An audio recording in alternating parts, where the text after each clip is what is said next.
ए जी सुन तनी, हमरा गर्मी होता, हमरा ठंडा पिए के बा। अब नाती राती के कुछ मंगी हो हम कह देब।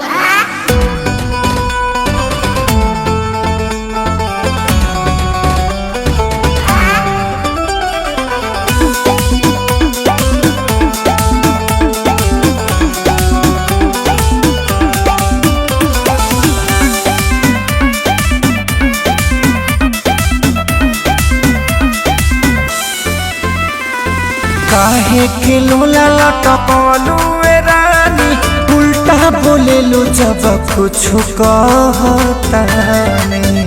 अरे बोला ना ए हो, काहे के लोला लटकलू ए रानी, उल्टा बोलेलू जब कुछ कहता नहीं। हटियो ना लागत गरमिया हो, लागत गरमिया मन खोजता हम जाई के ले आई राजा जी। काची ते पहुंची हो बाजार जाई के ले आई राजा जी। ते पहुंची हो बाजार जाई के ले आई राजा जी। ते पहुंची हो बाजार जाई के ले आई राजा जी। मकई के बाल से बर्फ किन ले।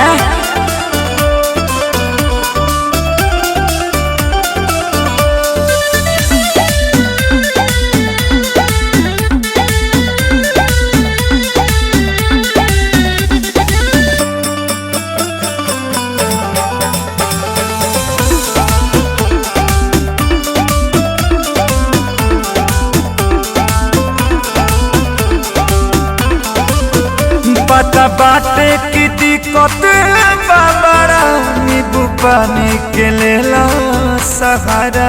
अच्छा कागजी ली है कागजी, हमसे ना पियल जाई। चाप जोने बोने कर जो से सैया ना करो से होए लड़ैया।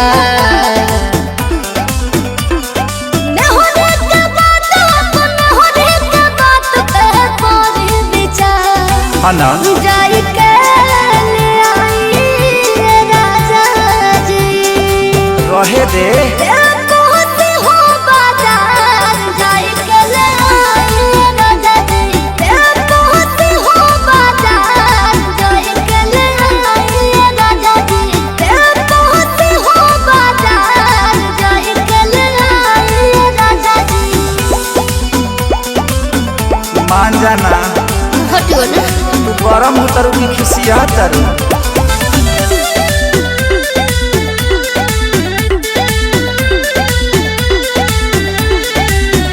जीत कहना नहीं में गरारू, कहे बतिया न तू बुझतारू।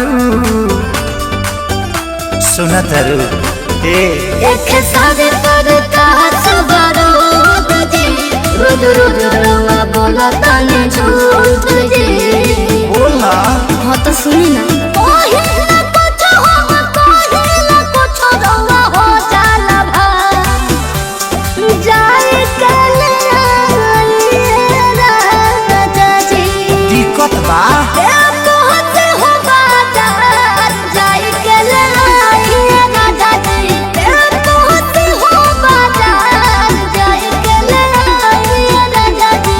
ते पहुंचे हो बाजार जाए के ले आई राजा जी। चल मजा पी के मजा कर लिया।